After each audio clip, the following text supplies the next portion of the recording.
esta vez vamos a hacer lo siguiente. Voy a crear un nuevo proyecto. Y este proyecto va a ser una aplicación Java. Y esta la voy a llamar con mayúscula, mi interfase. Así. Vamos a programar una interfase.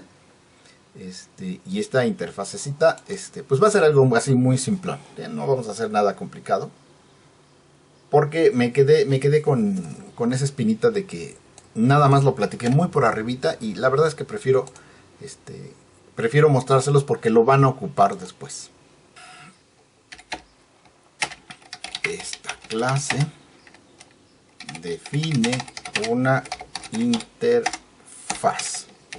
Y luego me pide que describa el main, pero no va a tener main. Aquí, como es una interfase, lo primero que voy a hacer para definir que esta es una interfase y no simplemente una clase, es que voy a cambiar la palabra reservada que define el tipo de entidad sintáctica que estoy declarando. Normalmente aquí hemos dejado la palabra class para definir que se trata de una clase, pero en esta ocasión vamos a cambiarlo por la palabra reservada interface. Entonces, no estoy declarando una clase, estoy declarando en realidad una interfase. Y como ya habíamos dicho, una interfase es una clase abstracta que define un conjunto de operaciones que deben de instrumentar las clases que decidan instrumentar esta clase. Vamos a imaginar para nuestro ejemplo que yo quiero instrumentar, ¿qué será bueno? Además, vamos a hacerlo. El videojuego que acabamos de ver en C++, a través de herencia, lo vamos a definir a través de interfaces aquí en Java. Ok. Todo elemento, tanto las dos raquetas como la pelotita que se estaban moviendo, deben de tener un conjunto, y lo vimos hace un momentito, de métodos que forzosamente tienen que instrumentar. Pinta, mueve y borra. Así, de cajón. Porque la raqueta necesita pintarse, necesita poderse borrar y necesita poderse mover a otra posición. Es lo mínimo que tiene que tener. Si yo quiero un objeto que sea capaz de mostrarse en pantalla y de interactuar dentro de este juego, yo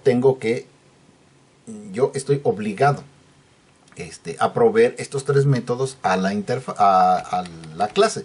Si faltara uno solo de ellos, el juego no va a funcionar, porque o no puede pintarlo, o no puede borrarlo, o no puede moverlo. Y en un juego algo que no pueda yo hacerle alguna de estas cosas, pues es una cosa increíblemente incorrecta. Así que, para empezar, me voy a volar el main, no lo necesito. Y voy a dejar simplemente mi clase pública interfase. Entonces, estamos diciendo que para ese videojuego que yo quería realizar, voy a definir esta interfase de la siguiente manera.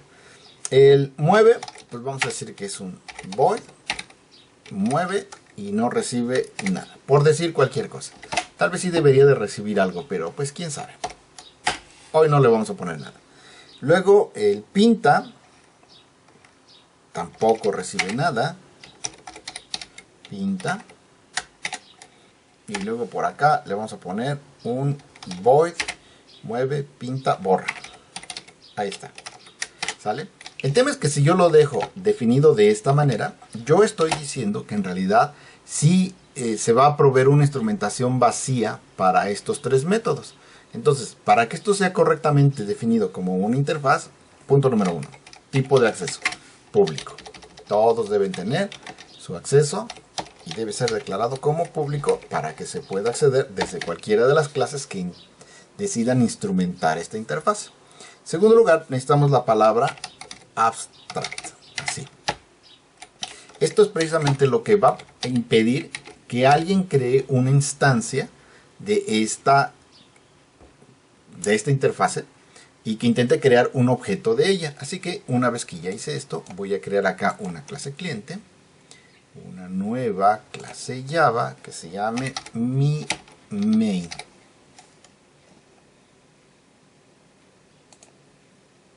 Y quiero mostrar aquí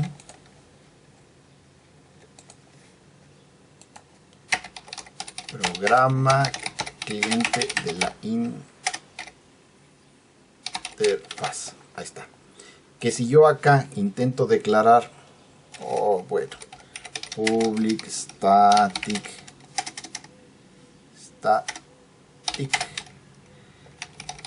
void main string args cochete llave, ahí está. Entonces aquí voy a intentar declarar un objeto de tipo mi interfase. Un objeto va a ser igual a un nuevo mi interfase, paréntesis, punto y coma, y vemos que nos va a marcar error. ¿Sale? Dije impedir, no me debe permitir, y me dice, mira, interfase es abstracto, no puede ser instanciado, y por no puede ser instanciado entendemos no puedes crear objetos de la clase interfase, porque es abstracta, tú no puedes crear algo abstracto, por eso es abstracto. ¿Sale? Entonces, ya me estás diciendo, ¿sabes qué? No puedes hacer esto y necesitas en realidad instrumentar una clase. Necesitas escribir una clase que instrumente la interfaz, que de manera factible, de manera concreta, instrumente todos y cada uno de estos métodos. ¿Sale? ¿Qué es lo que vamos a hacer ahora? Bueno, pues vamos a crear entonces un programita, que sea un nuevo programa, que sea una clase Java, que se llame mi objeto con interfaz. Ahí está. Ahí está. Este es el nombre de mi clase, mi objeto con interfaz. Perfecto. Finish. Y aquí vamos a poner programa clase que instrumenta la interfaz. Ahí está.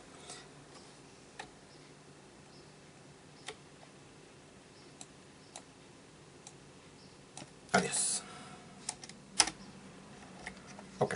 Ahora, aquí el tema divertido está en que yo voy a tomar esta clase así como está. Me la voy a llevar a main. Y vamos a ver que acá objeto 2 es igual a new esta onda. Y pues obviamente aquí me la deja crear sin ningún problema. ¿Sale? Estoy mostrando aquí que lo estoy creando. Voy a comentar el de arriba para que no haga ruido. Ahí está. Estoy creando un objeto sin ningún problema, pues simplemente porque aquí no hay ninguna relación con nada. La clase está vacía, no tiene absolutamente nada y el mundo es feliz. El tema está cuando yo aquí le digo que esta clase implementa la interfase que se llama mi interfase. De esta manera. ¿Sale? Porque aquí ya comienza con problemas. Yo le digo, mira, este es un objeto que va a instrumentar una interfaz. Y la interfaz que va a implementar es la interfase que se llama mi interfase. Vale. Y aquí ya está quejándose amargamente y dice, mira, mi objeto con interfaz no es abstracta y no sobreescribe, no sobrecarga el método abstracto borra que se encuentra definido en la interfase de mi interfase. Créelo, para crear una subclase que pueda hacer esta clase, que pueda instrumentar la interfaz, o bien cree una clase prueba para ver qué onda con esta onda. Entonces, pues no queremos hacer ni lo uno ni lo otro. En realidad aquí lo que vamos a hacer es que vamos a ir instrumentando todos y cada uno de los métodos que estamos comentando que vamos a poner. En este caso sería, voy a poner de manera pública, voy a poner un void, voy a poner, ¿cuál era el primero? El pinta. ¿No? ¿Cuál se quejó? Se quejó del borra. Ok, pongo borra. Y aquí sí le pongo una instrumentación. Esto borra. Ahí está. Ahí está ya la instrumentación. Se sigue quejando amargamente. Y dice, mi objeto con interfaz no es abstracto y no sobrecarga el método abstracto pinta de mi interfaz. Entonces ahora tengo, pero acá, ya sé, lo voy a terminar de hacer y ahorita que me marque, me falta una palabra reservada.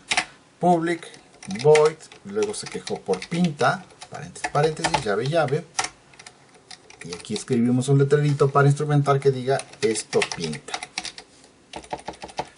Ya está. Y luego finalmente se sigue quejando porque me falta un método.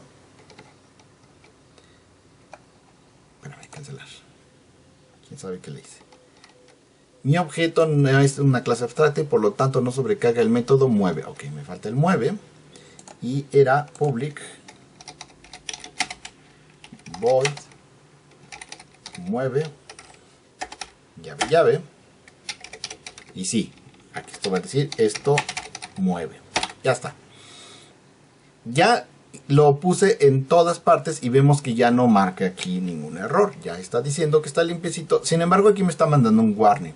Y sería interesante no dejar notar este tema del warning. Porque dice, añada una anotación de que esto está sobrecargado. Entonces, le voy a dar botón derecho para hacerle caso.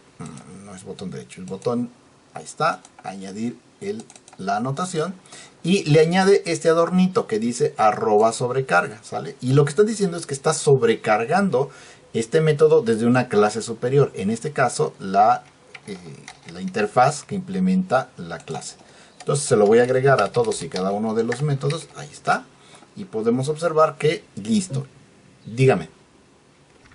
¿Me puede repetir otra vez qué significa override? Es un indicador que nos está diciendo que este método viene de sobrecargar un método que está definido en una clase superior. No es indispensable, pero es bueno poner la anotación. Muy bien. Entonces vemos que ya quedó. Y acá se añade, en la orillita, se añade otro iconito. Y dice, mira, esto implementa un método desde myInterface.myInterface. ¿Sale?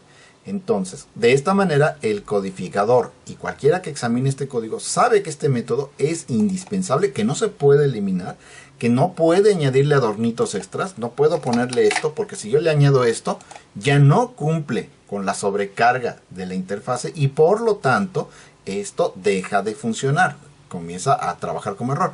Y si yo no tuviera este comentario, pues yo estaría totalmente sacado de onda. ¿Por qué me está marcando error si solamente estoy añadiendo aquí un argumento? No tiene, es perfectamente válido poner el argumento. Pues sí, pero aquí arriba tú ya dejaste de cumplir con la especificación de la interfaz que te está solicitando que instrumentes esto a la de a fuerzas, porque así es como vas a hacer que esta clase trabaje de manera coordinada, de manera estándar con todos los elementos de mi sistema, y tienen que proporcionar fuercitas este método con esta firma. No puede tener otra firma porque de lo contrario pues estamos hablando de cosas completamente diferentes. Entonces ya aquí vamos a compilar. Vemos que ya no marca errores. No va a hacer nada porque pues que ahorita no hace absolutamente nada. Así que aquí pues simplemente voy a usar mi objeto 2. Objeto 2. Punto. Ese no es un objeto. Objeto 2. Punto. Y ya vemos que nos muestra el borra. Objeto 2. Punto. Mueve. Y objeto 2. Punto. Pinta. Ahí está.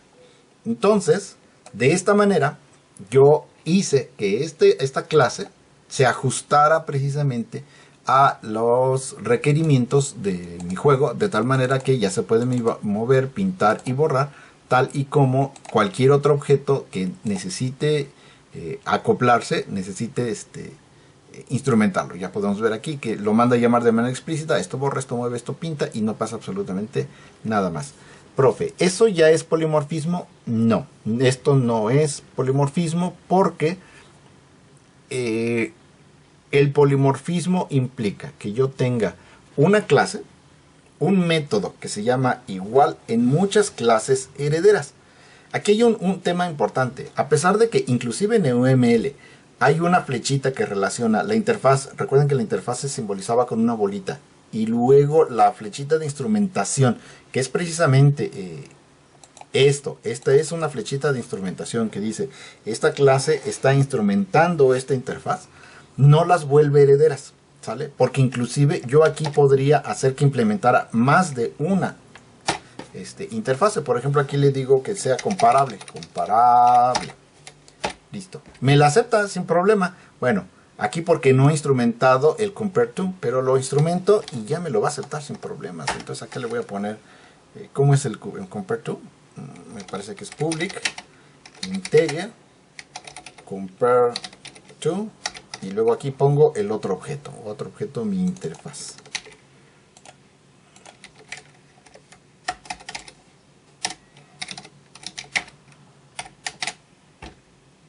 No es así. Identificador esperado. Ah, sí, claro. X. Ahí está. Y dice que no es así. Compare to object. Ok, entonces object. ¿Listo? ¿Ya me lo aceptó? Entonces aquí no estoy heredando desde dos clases diferentes. Estoy instrumentando dos interfaces diferentes. Y esto no genera una relación de herencia, y el polimorfismo sí implica una relación de herencia, y sí implica que la clase base puede heredar cosas hacia la clase heredera, una clase base que no es abstracta necesariamente. Entonces, eso pasa cuando estamos hablando de clases, ya que como tal en interfaces es como implementar sus métodos, pero realmente no se está creando algo, correcto.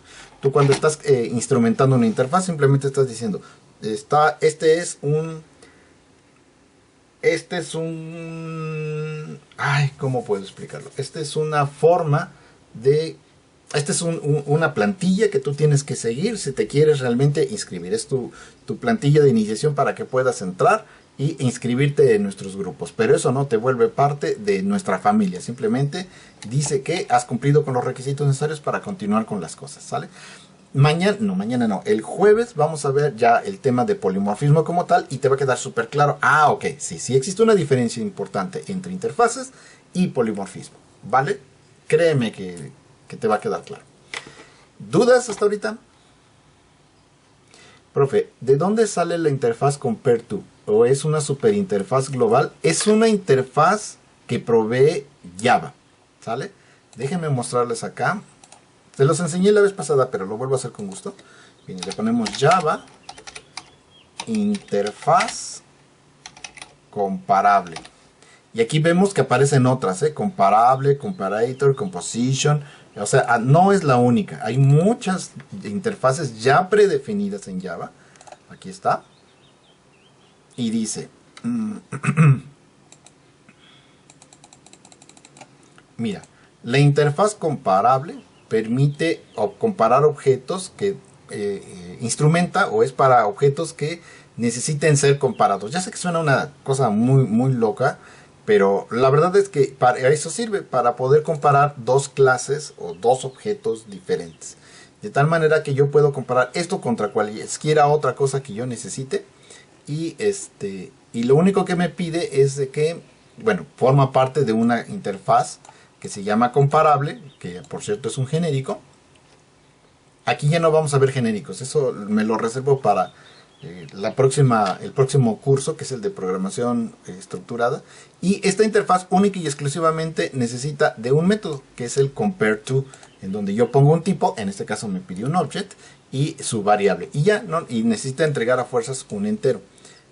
Aquí está la explicación detallada de para qué se usa, cómo se usa, y panel de control. Eso es todo lo que necesito instrumentar aquí para la clase compare. Pero insisto, no es la única. Si ustedes necesitan alguna otra interfaz, comparator, entonces aquí un comparador es diferente y esta provee una interfase que se llama así y que a mí me permite instrumentar el método comparable, comparator, con distintas variantes. Y como ven es una interfaz bastante más completa, bastante más detallada, que tiene el equals, el reverse, el entonces compare, el then comparing, bla. Es una interfaz más rechoncha, y cualquiera que utilice esto sabe que si yo tengo otras clases dentro de Java que necesitan ser comparables o que son comparadores o que necesitan esa clase de cosas, todo el mundo que escribe en Java esta clase de cosas van a recibir exactamente el mismo tratamiento, van a tener exactamente los mismos nombres de los métodos. Para los que conozcan un poquito de este asunto, si conocen las pilas o las colas, que a veces los profesores les muestran esta clase de cosas, sabemos por ejemplo que en una pila tengo que meter datos y sacar datos. Bueno, yo puedo instrumentar una interfaz para que todas las pilas y todas las colas tengan un push y un pop. y que se llamen así, push y pop, y no que cada quien ande inventando sus nombres para estas clases de operaciones, ¿vale? Por ejemplo. Ok, ¿dudas?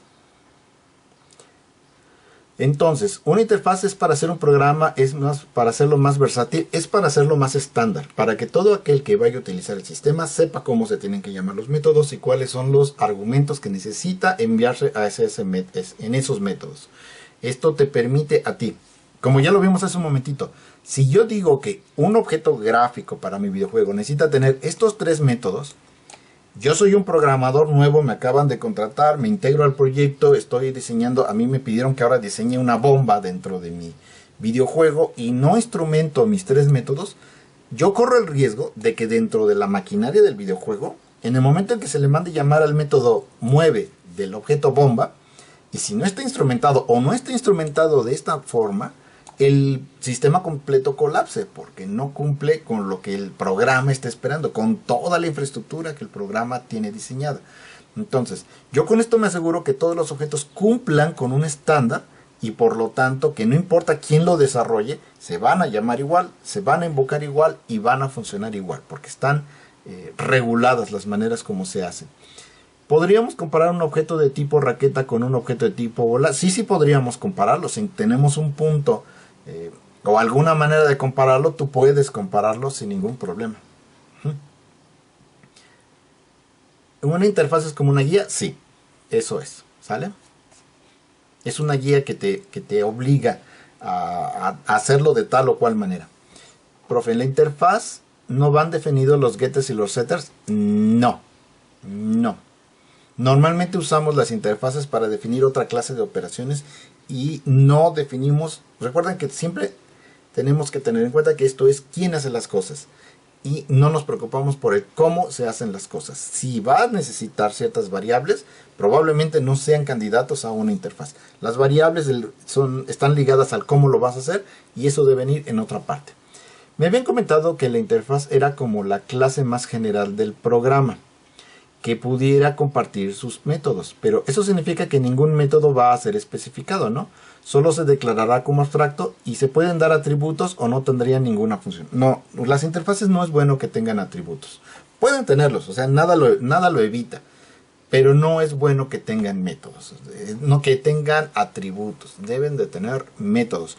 Los atributos normalmente son referencia al cómo funcionan, cuál es el algoritmo con el cual yo voy a amarrar un determinado programa. Y eso no tiene por qué ser así, porque el día de mañana, si yo migro, a lo mejor las variables no existen. Ejemplo, para manejar la pantalla en Visual C, yo utilizo, o en Windows en general, yo utilizo una variable que se llama handle, un handle a la ventana.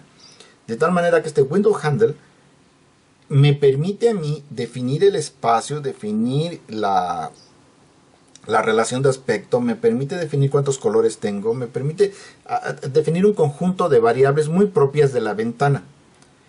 Qué bueno que se haga con un handle. Y yo podría pensar que una interfaz para un elemento gráfico debería de manejar el handle de la ventana para poder manejar todos los gráficos.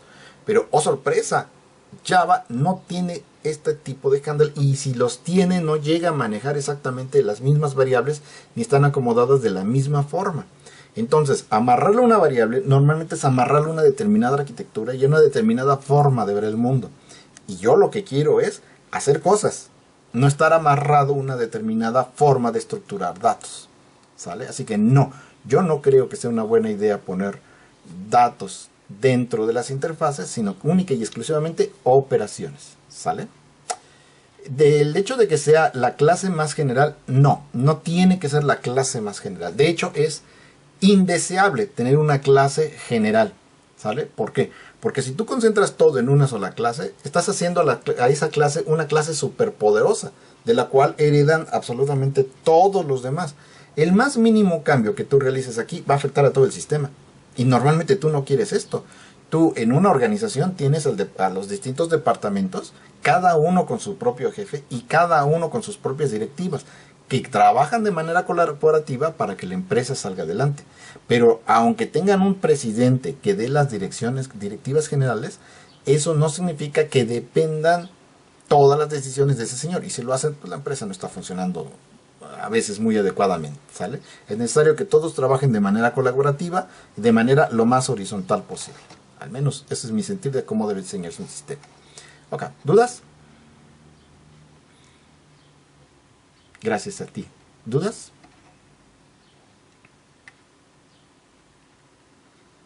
Sí, por supuesto.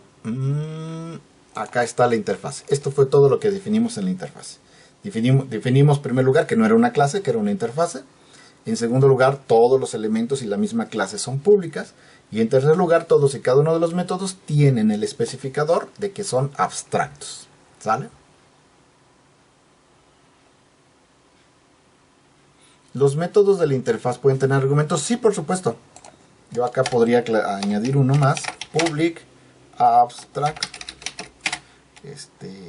Que regrese un entero, que sea la función x. Y que reciba un entero y un flotante.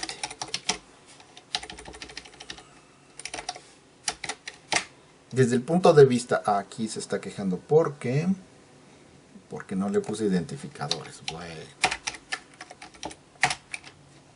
Ahí está. Entonces, si vemos, ya está trabajando, no me está marcando mayor error, me está haciendo aquí un pequeño comentario que me dice, oye, tú no me has definido la documentación para esto. Ahorita explico ese tema de la documentación porque lo he venido preparando, ¿sale? Entonces podemos ver que sí, acepta en este caso la especificación del tipo de dato devuelto y la especificación de una lista de argumentos. Y ahora todas las clases que instrumenten esta clase, esta por ejemplo, pues ya están obligados. Aquí ya me dice, oye, ¿qué crees? Pues ya no lo estás cumpliendo con toda la interfaz porque te falta el método FONX. ¿Vale? Ok, ¿dudas? Lo voy a volar. Bueno, lo voy a dejar nada más para que lo tengan aquí, pero ahí está. Del molde del molde. ¿Perdón? O sea que una interfaz sería como el molde del molde. Sí, sí. Gracias. Ok. Antes de continuar, me gustaría a mí mostrar algo. Por ejemplo, acá. Voy a quitar esto del comparable. Ahorita me regreso. Bueno, ya lo hice. Ahí lo dejamos. Entonces aquí vamos a ponerle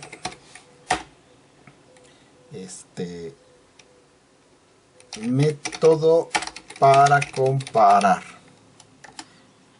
Entrega 0 si son iguales. Y diferente de 0 si son diferentes. Vimos que aquí sucedió una cosa muy chistosa, ¿no?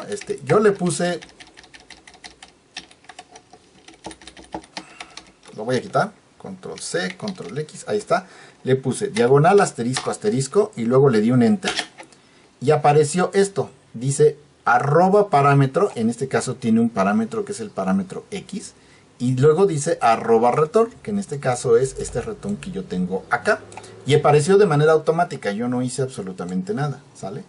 Entonces esto pues es una ayuda que tiene aquí el IDE para ayudarme a trabajar con la documentación dentro del código, y yo acá estoy poniendo, bueno, mira, este método, que por cierto es el compare to, no se lo puse, pero vamos a ponerle compare to, está, y luego dice método para comparar, todo este chunche, y entonces aquí le pongo objeto contra el cual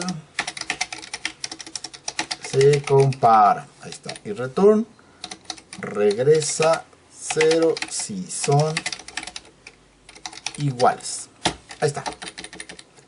Acá abajo en el override también puedo yo hacer lo mismo, diagonal asterisco, le doy un enter y ya me aparece aquí la indicación. Como no, aquí no tengo ni return ni argumentos de entrada, no me sugiere nada, y entonces aquí nada más le pongo borra, permite borrar el objeto de pantalla, ahí está. Y por último vamos a hacerlo con este otro mister,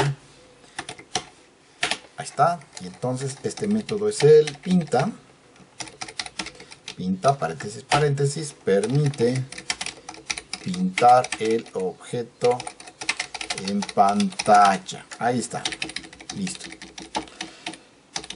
Por supuesto sería deseable ponérselo también aquí a esta chiva. Ok, una vez que yo he hecho esto y que, por cierto, aquí siempre que nos crea automáticamente el código, vemos que también nos agrega esta partecita de aquí, incluyendo esta arrobita que dice arrobita autor, que en este caso toma el nombre de mi máquina se llama casita, y esto se lo agrega en automático. Yo ahorita al iniciar esta sesión le puse esto de clase que instrumenta la interfaz, y ahora voy a hacer lo siguiente, le voy a dar un botón derecho, no recuerdo, creo que es aquí, botón derecho, no, acá, botón derecho, no, creo que tiene que ser aquí directamente.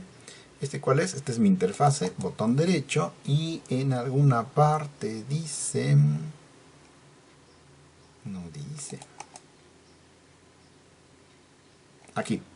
Entonces, lo hago, estoy haciendo clic sobre el proyecto, sobre la tacita de café, le doy botón derecho y dice generar documentación Java, generate Java doc. Le voy a dar un botón y me dice que está generando la documentación de mi proyecto. Está construyendo el y listo. Entonces me manda aquí una ruta. Control C, la voy a copiar. Abro el navegador. Ah, no, el navegador ya lo tengo aquí abierto. Entonces abro una nueva pestañita.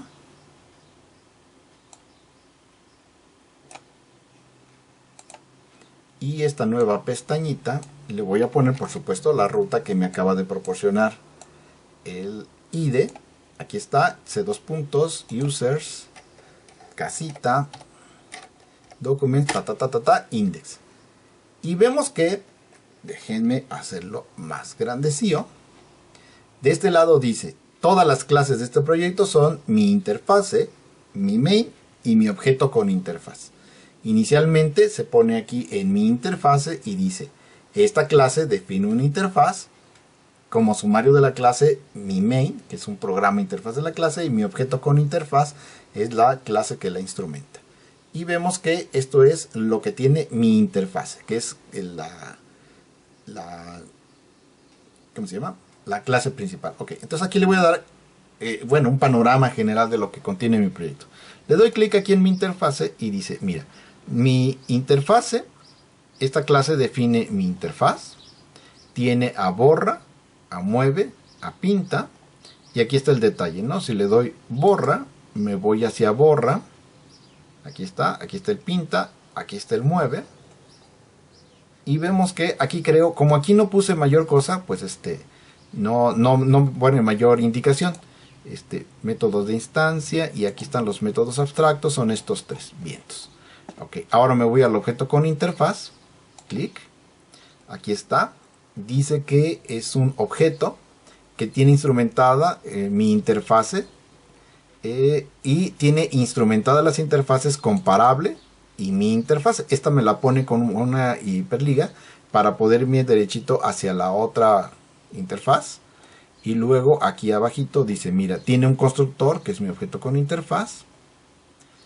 Y acá en su diccionario de métodos dice borra. Borra permite borrar el objeto de la pantalla. Compare to, el método para comparar entrega 0. Bueno, eso pretende ser un 0 si son iguales y diferentes de 0 si son diferentes. Y luego el pinta permite Me voy aquí a compare to, clic. Y en el compare to, que está aquí arribita, ¿dónde quedó? Aquí. Compare to, método para comparar la entrega si son iguales y son diferentes. Especificado por el compare to en la interfaz Java Lang Compare. O parámetros X, que es el objeto contra el cual se compara, y regresa a un 0 si son iguales. Si vemos, esto que está aquí es exactamente lo que yo definí aquí en los comentarios. ¿Sale? Evidentemente, si yo aquí, este texto que está aquí es lo que se entrega en la descripción. @param es lo que yo puedo ver en la página, en la parte de parámetros, y el @return es lo que yo puedo ver en esta sección de acá. De tal manera que lo que yo escriba directamente en mi código, aquí en mis comentarios de código, es lo que me va a generar acá en la interfaz de Java. ¿Sale? De tal manera que yo sin ningún problema puedo autodocumentar mis programas. Si tengo la suficiente dedicación, la suficiente disciplina, yo voy poniendo mis comentarios en los comentarios, y entonces cuando yo termine le pido la documentación de Java y todo mi sistema queda automáticamente documentado. No tengo que andar sufriendo con la documentación. O sea que siempre es recomendable crear tal cual la clase como lo indica la interfaz, y en otras clases heredadas agregarle cosas, o ya depende de ustedes. Depende mucho del diseño, por supuesto. ¿Sale? Aquí lo importante es que el arquitecto de la solución tenga la experiencia suficiente para saber qué cosas debe de ir agrupando y de qué manera las va a organizar. Porque finalmente eso es lo que lo determina todo. El diseño, la arquitectura del sistema. Cuando pensamos en arquitectura podemos pensar en una casa cuadrada sin mayor chiste, o podemos pensar en un edificio de estos que tienen elementos muy creativos, ¿no? Como muchos de los edificios de Dubái, los que están en Reforma, los que están en Santa Fe. Son edificios muy bonitos de ver, funcionales, tienen algo que decir en su estructura. Y esa estructura define muchas cosas del cómo funciona, cómo se vive dentro del edificio. Lo mismo pasa con la arquitectura de los sistemas. Cuando tú defines la arquitectura, tú estás definiendo cómo se relacionan, cómo interactúan, cómo se construyen, cuáles son las relaciones que existen y la dinámica entre ellos. De las decisiones que tomes como arquitecto de soluciones va a depender qué tan flexible y qué tanto puedas aguantar los feroces tiempos de desarrollo y los cambios que va a requerir a lo largo del tiempo. Si eres una persona, como decíamos hace un ratito, que peligrosamente decide ponerlo todo, centrarlo en una gran clase maestra y todopoderosa, lo más probable es que tu sistema sea demasiado rígido y que no pueda resistir los embates del tiempo. Tiene que ser mucho más flexible el diseño para que pueda resistir. Yo estoy trabajando en la empresa y el software base que tenemos, con el que yo trabajo todos los días, tiene más de 30 años de vida. Y durante 30 años le hemos estado dando mantenimiento. Digan ustedes, si no, se requiere haber tenido una gran visión para poder hacer que el software siga sobreviviendo a todos los cambios tecnológicos y a todas las necesidades que hemos tenido a lo largo de estos tantísimos años trabajando. ¿Vale? Ok. ¿Dudas?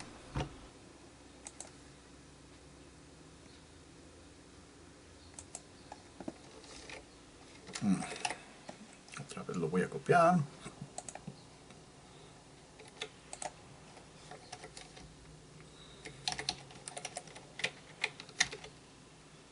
Mira, voy a tener acá. Me voy a quitar lo de index para ver nada más el directorio Javadoc. Y aquí está. Aquí están los distintos HTML que me generó. El index, que es de donde entré, y las especificaciones aquí específicas del proyecto como tal. ¿Sale? Aquí están los distintos index, de tal manera que ya todo quedó aquí listo para poderse encapsular dentro del directorio como un zip y poderlo distribuir hacia mi equipo de trabajo sin ningún problema. ¿Dudas? Ya por ahí nosotros teníamos esta clase que era la clase fecha. Esta clase fecha tenía día, mes y año. Y pues ahora lo que voy a hacer es que voy a crear otra clasecita. Esta clase va a manejar las horas. No voy a desarrollar todo, solamente voy a plantear la idea. Y luego voy a realizar la composición de un nuevo tipo de objeto que sea la mezcla de una fecha con una hora. Yo lo había platicado en la vez pasada, igual que la clase ventana, que puede ser la composición de las formas geométricas para pintar los cuadros, más la gestión de color. Pero como no tengo en una clase que maneje gestión de colores ni de formas geométricas, entonces decidí hacerlo aquí con la fecha, porque ya tenemos al menos una de las dos. NetBeans sí acepta año. Ese es un buen punto, fíjate. Sí me acepta aquí año, pero hay un pequeñísimo detalle con eso. Déjame moverme hacia allá, documentos, y luego es que fecha, ¿dónde estás fecha? No, primero es NetBeans, aquí, y luego es fecha, aquí está, y luego es source. Aquí tengo los dos programas fuente, los voy a tomar, control C. Y quisiera mostrarles, llevándomelos acá al directorio, un directorio que yo sé que compila, como es el de tareas programación orientada a objetos. Sí, pues no, no es ahí. ¿Dónde es? Por desgracia, ya hasta se me olvidó. Tareas J, aquí. Sale, lo voy a pegar aquí. Pegar, ahí está. Y luego voy a abrir CMD. Ahí está el símbolo del sistema. Y abro una sesión en C2 puntos. Ahí está. Y luego en... ¿dónde dijimos? Tareas J. Ahí está. Entonces le digo, a ver, compila el archivo que se llama fecha.java. Y podemos observar que sin ningún problema viene y lo compila. Ya está. ¿Sale? No hubo mayor fijón. El tema está en que si yo aquí le pongo año, permítanme, porque si no va a marcar error donde lo use. Entonces aquí le voy a dar una refactorización. Refactorización. Vamos a renombrar año. Y le vamos a poner año con ñ, ¿sale? Refactorizar. Listo, ya movió todo lo que se tuviera que mover. No sé dónde, pero ya lo hizo. Aquí, aquí, acá y ahí, ¿sale? En todas partes donde tenía que moverlo lo movió. Compilo. Y sin ningún problema.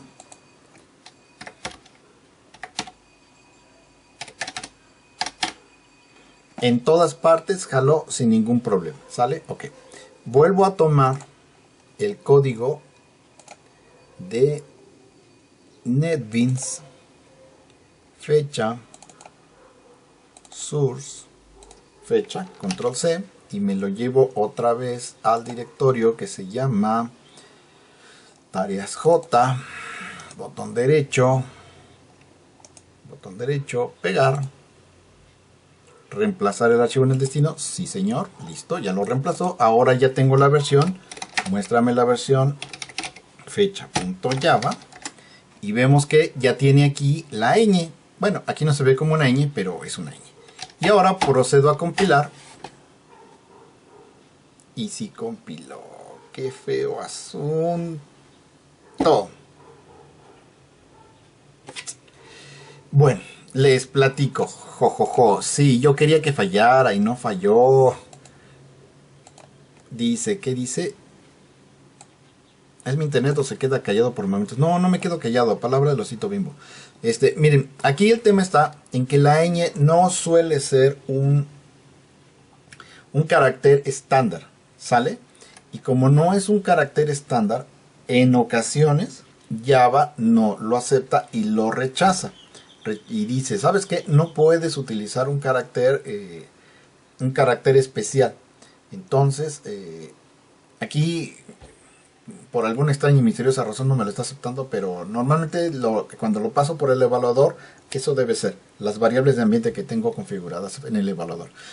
Por las variables que tengo configuradas en el evaluador considera que los caracteres especiales, acentuados, señas, símbolos especiales del español, no los marca como error. Digo, lo marca como error por ser un carácter especial precisamente. Entonces, aunque lo acepte el NetBeans, yo no sugiero su utilización, porque a la hora de transportarlo a otras plataformas, nada garantiza que se los va a aceptar, ¿sale? Y ustedes, por el ambiente en el que viven y por lo que esperan de las aplicaciones, tienen que ser súper conscientes de que el hecho de que hoy corre en su máquina no significa que mañana va a correr en el Android en Europa donde lo van a ejecutar. O que su aplicación, que pensaron que nada más iba a funcionar para su empresita y que fue todo un éxito, de repente se vuelve un éxito mundial y todo el mundo la está descargando y lo utilizan en cualquier parte del mundo, y la internacionalización podría hacer que no funcione correctamente en ciertos países. Así que ustedes tienen que pensar más amplio que en el español y pensar en un código que tiene que ejecutarse y funcionar adecuadamente en todas partes del mundo. Y por lo tanto, no se pueden exponer a que el compilador les marque 1000 errores porque están utilizando caracteres especiales como la ñ. Esa es mi sugerencia. ¿Sale? Ok. Regresamos acá entonces. Aquí rápidamente entonces estábamos aquí con el tema de la fecha y voy a crear rápidamente una clase que se llame hora. Entonces esta que se va a llamar hora. Listo, y la hora va a contener... lo creo aquí abajo. Ahí está. La clase hora le vamos a poner integer hora e integer minuto y por qué no integer segundo. ¿Sale? Punto y coma. Ahora acá le hacemos botón derecho y le decimos refactorizar, encapsular los campos y le decimos que seleccione todos. Selecciona todos, ahí está, refactorizar, listo. Ya tengo mi clase hora con todos sus minutos, sus segundos y bueno, ahí faltarían las reglas para hacer algo divertido con estas cosas, ¿no? Lo importante es que ya tengo una clase hora con sus respectivos campos, listo. Esta clase pues puede funcionar con independencia de cualquier cosa. La clase fecha puede funcionar con independencia de cualquier cosa porque no son dependientes. Y no necesariamente... Hoy no está de buenas mi ratón. Ahí está. Yo creo que se está actualizando algo por atrás. Ya vi. Adiós. Ok. Entonces, ya tengo mi fecha, ya tengo mi hora. Ahora voy a crear una nueva clase Java. Que se llame, ¿cómo podríamos llamarle una clase que agrupe la fecha y la hora en un solo objeto? Fecha con hora, sale, así bien originales. Fecha con hora, listo. Finalizar, listo. Entonces, acá mi fecha con hora, pues ya tengo yo la fecha, ya tengo yo la hora, y aunque bien podría hacer esto y decir, hereda extends, extiende la hora para que herede todos los métodos de la hora. Recuerden que no podemos heredar doble. No puedo decirle aquí que herede la hora y que herede la fecha. Sí, ya me mandó a Pocholongo. Voy a hacerlo más grande porque no se ve. Y dice que está esperando una llave. Y está esperando la llave porque pues no espera una herencia múltiple. Pero independientemente de eso, aunque yo heredara primero de la hora y después de la fecha, en realidad, le voy a hacer un poquito más grande. En realidad, la fecha con hora no es particularmente una fecha y una heredando de la hora o la hora heredando de la fecha. En realidad eso no tiene particularmente mucho sentido. Entonces en realidad aquí lo que yo quiero hacer no es heredar, es componer. Voy a crear un objeto con distintas funcionalidades, pero utilizando objetos diferentes, objetos que de otra manera no tendrían relación entre sí. Entonces yo aquí declaro una hora y declaro una fecha.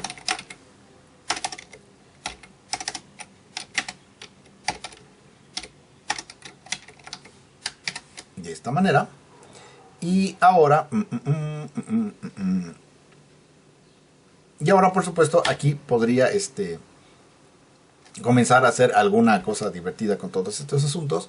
Me voy a ir derechito al programa principal, que es este que está aquí. Y acá voy a declarar un objeto de tipo fecha con hora. Lo hacemos grande, así. Eso, fecha. Oh, espérate. Ahí está.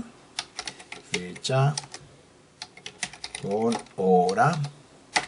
Y le vamos a llamar evento. Por cualquier cosa va a ser igual a un new fecha con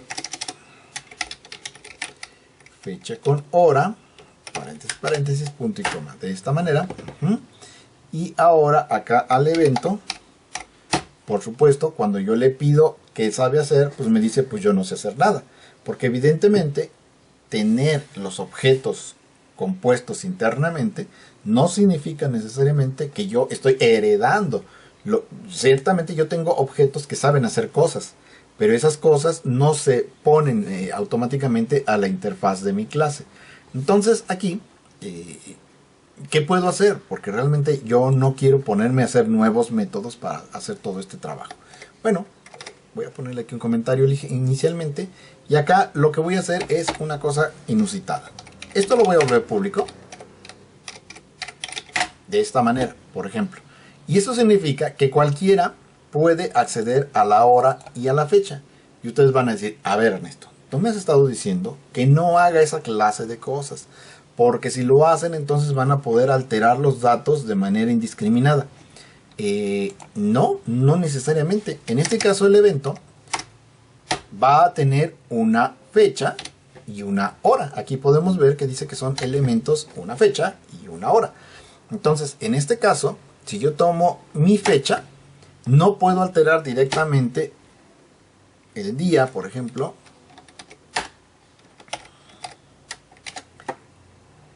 Ay, no me digas eso. Está como público, sí. Ay, bueno. Date.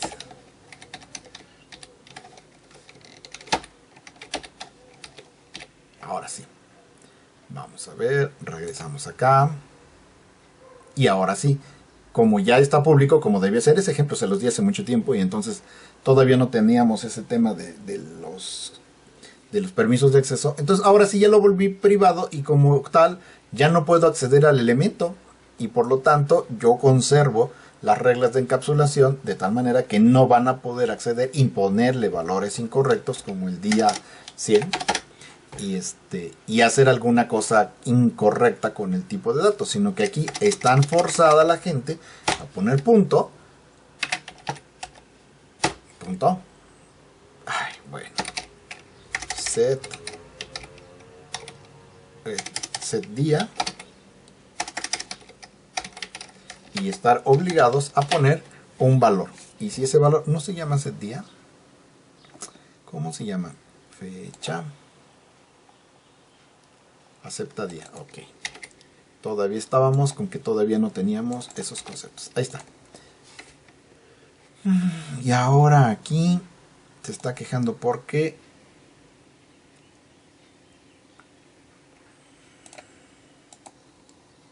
no creé un objeto. Ok, entonces aquí fecha con hora. Llave, y aquí decimos mi hora es igual a una nueva hora, punto y coma, y mi fecha es igual a una nueva fecha. Ahí está.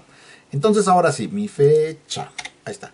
Tengo el objeto mi hora, ahora sí le di memoria, tengo mi fecha, ahora sí le di memoria, y por lo tanto acá ya no debería de quejarse y ya no se quejó y entonces ahora sí dice, mira, yo tengo el objeto evento, este tiene internamente un objeto que se llama mi fecha y ese objeto fecha tiene un método que se llama acepta día y ese sí me permite aceptar los días y manejarlos y gestionarlos.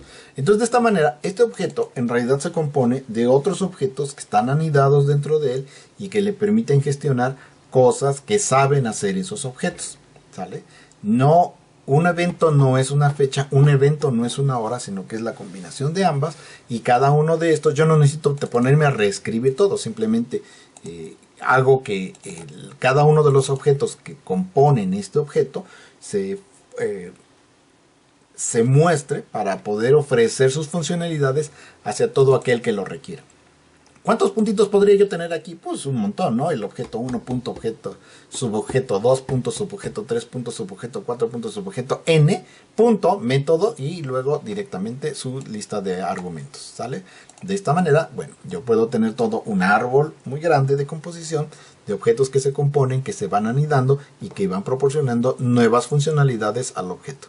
Por supuesto, este fecha con hora, pues sería capaz, por ejemplo, dentro de sus objetos, no lo estoy haciendo ahorita por el tema de tiempo y porque no he programado la clase hora completamente, pero entre las cosas que podría hacer es que puede ir incrementando minutos. Creo que esa es una funcionalidad que le habíamos dado a las horas. No, que no se le hemos dado porque lo acabamos de crear, pero se lo podríamos dar, que se vayan incrementando minuto con minuto y en el momento en que llegue a las 23:59 y se incremente, pues en ese momento que incremente la fecha. Y entonces la lógica para hacer que el objeto hora transfiere información hacia el objeto fecha, quedaría aquí, dentro de mi clase, y entonces esta se convertiría en el administrador de los dos objetos más pequeñitos, que los objetos compuestos, de tal manera que no es simplemente la suma de los objetos, sino algo todavía más interesante y más complejo. ¿Dudas?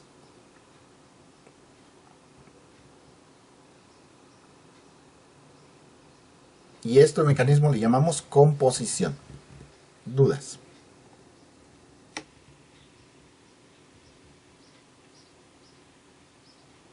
Entonces, pudiera haber algún programa que le permite nivelar, ¿Podrían?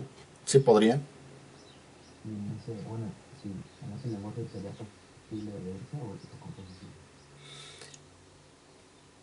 A ver, repíteme la pregunta para tratar de responderte con toda claridad. Ajá, sí, sí, por ejemplo, obviamente pues nos había dicho que Java no permite herencia de dos padres, Ajá. pero en un lenguaje que sí lo permita, ¿qué es más conveniente, por ejemplo, en un programa así, una composición o herencia de dos padres? Ok. Mira, aquí el tema está en... Tú tratas de visualizar la herencia como la respuesta a la siguiente pregunta. ¿Es este objeto que estoy heredando un tipo de la clase base? ¿Es la fecha con hora un tipo específico de hora? ¿O es la fecha con hora un tipo específico de fecha? Una subespecialización de la fecha. Hace ratito yo tenía la raqueta y la bola. La raqueta y la bola son clases específicas de una forma gráfica animada en mi pantalla.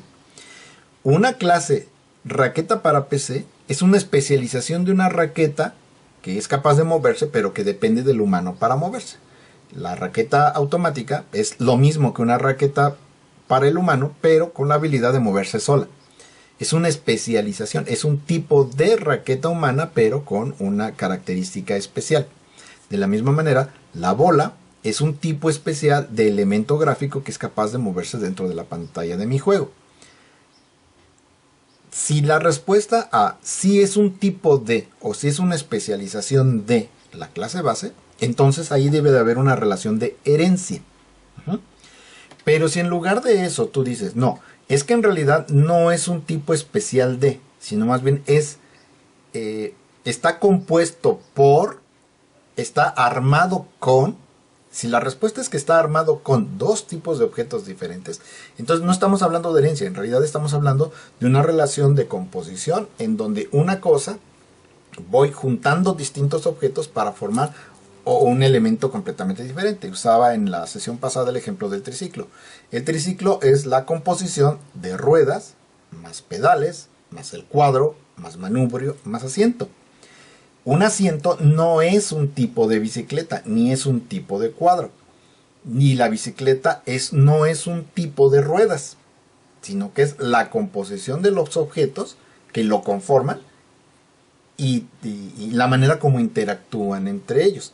En este caso, yo estoy eligiendo la fecha con hora como una composición, porque para mí, Ernesto, una fecha con hora no es un caso particular de una hora, no es una especialización de una hora, porque una fecha no es una hora. A su vez, una fecha que también maneje los minutos y los segundos, no necesariamente para mí es una fecha. Una fecha para mí es un elemento del calendario, un intervalo de tiempo entre sol y sol. Mientras que la fecha es una medida de tiempo mucho más pequeñita y con otras reglas inclusive para contarse. Entonces, para mí en lo personal, una fecha con hora no es una especialización ni de la fecha ni de la hora. Por eso lo armo como una composición. Cuando tú diseñes, tienes que preguntarte, ¿qué me hace más sentido? ¿Que sea una especialización o que sea una composición de elementos?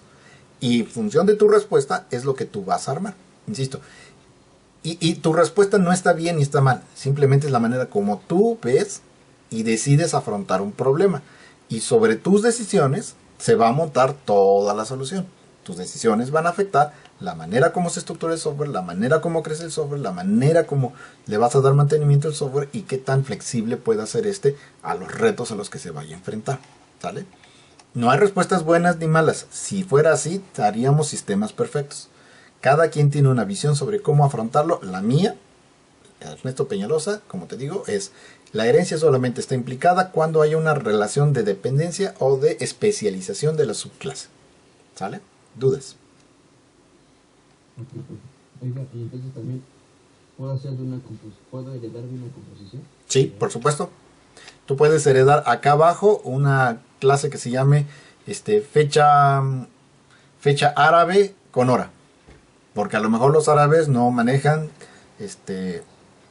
las fechas del calendario gregoriano, sino utilizan otro tipo de meses. El calendario judío, por ejemplo, no utiliza los meses del calendario romano. Utilizamos un sistema completamente diferente para medir el tiempo, y el hecho de que tenga otro tipo de meses no significa que no sea una fecha, simplemente maneja constantes diferentes y sería una especialización de tanto de la fecha como de la composición fecha con hora.